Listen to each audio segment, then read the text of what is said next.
I had the perfect setup at 25, $289,000 from 3 remote jobs. I could finish a week's worth of work in one night, but I was miserable. And not the crying in the shower kind of miserable, the scarier kind, the kind where everything's fine. So here's the 3 reasons why I walked away from definitive financial security and quit my jobs to chase a dream that I've been hiding from since I was 12.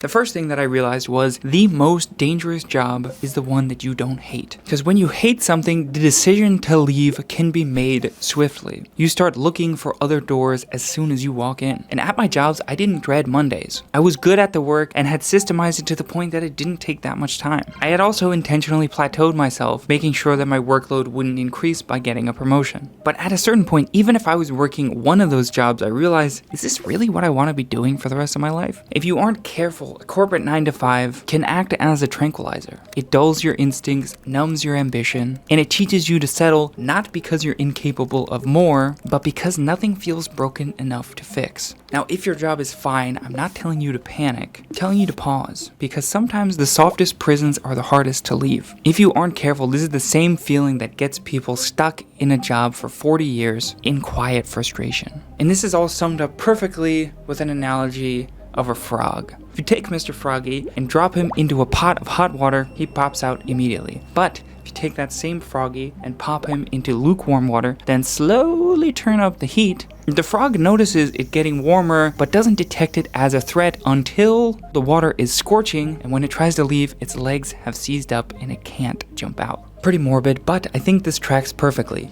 If I hated it, I would have left. But I liked it just enough to have golden handcuffs and stay day after day, week after week, and year after year. Now, luckily, I had built a safeguard that actually ended up saving me. The same safeguard that had failed so many people in the past. I had set a limit, a goalpost. Now, this was both in terms of money and time, whichever came first, $1 million or 4 years. The money came first, and I will tell you the temptation to just double the limit was ever present. I mean, in this economy, 1 million only goes so far, you probably need 2, right? And this would have set my original goal back even further just for a number on a screen. And really the goal was using money to buy my way out of the rat race. But somewhere along the line, I realized that money was starting to mimic the exact same trap that I was trying to escape. And the game never ends unless you decide to stop playing it. So if you hate your job, I'm not saying to quit tomorrow, but I'm saying pay attention. Do you have a goal? What are you working towards? Are you building something on the side? Or at least, do you have a plan? Because if you don't have a clear plan, someone else will make one for you without your permission. You'll get promoted, praised, and pulled into projects and told that you are indispensable. And slowly, without ever saying yes, you're locked inside of someone else's vision of success. A well-decorated trap, and you won't even realize it until the key is just out of reach.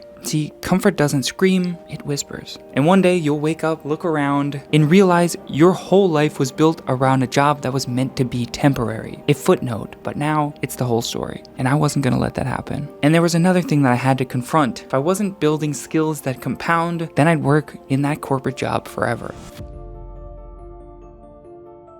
See, there's this fantasy that people sell online that the best way to escape the rat race is to quit your job, go all in on your dreams, start that agency, launch the app, become a creator. Just leap and the net will appear below you. It's a beautiful story, but it's almost always a lie. Because what they don't show you is when the runway runs out, when the rent is due, the views are down, and that dream is not paying the bills. And almost always these people fail to mention just how long it really takes. See, humans are historically horrible at projecting compounding. There is a classic story that I love in the book Psychology of Money, and it's about how civilization was almost wiped out, not from a meteor, but from something so small that you wouldn't even detect it in the beginning. One summer, it was ever so slightly colder. Nothing extreme, not panic-inducing, but just enough so that the snow didn't melt over the summer in some places. And that leftover snow started to reflect more sunlight and cool the area, meaning that the next summer, a little more snow built up. And repeat that cycle for hundreds of years, and suddenly you have miles thick ice covering the entire planet. No meteor, no volcano, just small compounding change that was almost invisible while it was happening. And that's really what building a skill looks like. It doesn't feel like progress until one day it's unstoppable.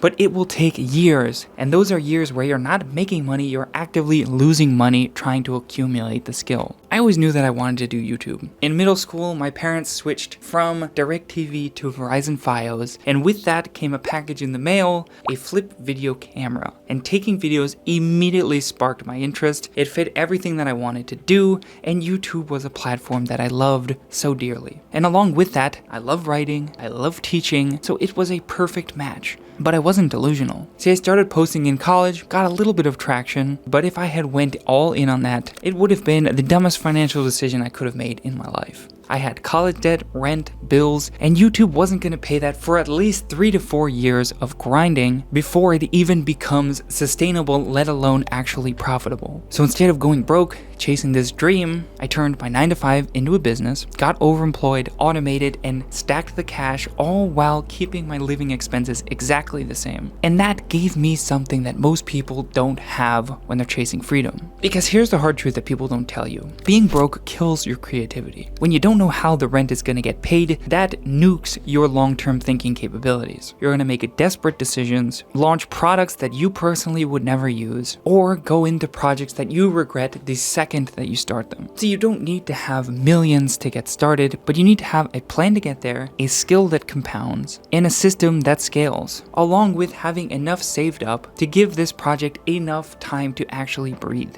So I worked on it in the background, doing public speaking courses, learning how to talk on camera, all in the background, letting those skills compound over time, while stacking up my money that then would increase my runway, giving myself enough time for this skill to actually pay off. And then a drunk poet said something that changed everything. 10 words that pissed me off so much I had to change. Find something you enjoy doing, then let it kill you.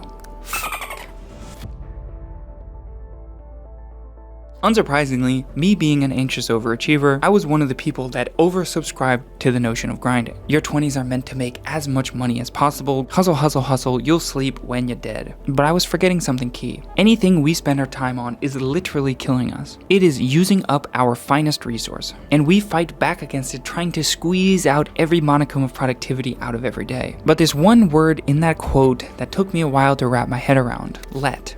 Giving permission. And that's what not enough productivity experts talk about. The emotional choice behind everything that we're doing. To reach those really hyper levels of productivity, you don't need to grind yourself in the dirt on every single decision. You just need to enjoy what you're doing. So I started paying attention. What activities actually gave me energy after I finished them? Most work drains you, but some things, the right things, energize you. For me, writing and ping pong. So no matter how much I wanted overemployment to just retire me and do nothing, that was a pipe dream and was never going to happen. So truly, by continuing to do it, I am just wasting my time after a certain point. I loved writing, happened to have a very nice camera, and wanted to teach. That's YouTube.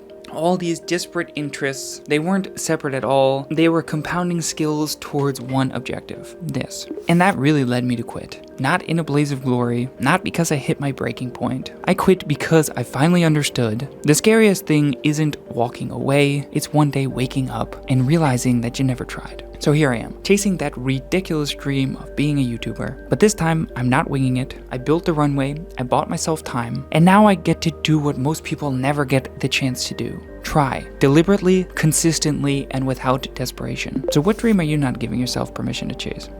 Thanks for watching.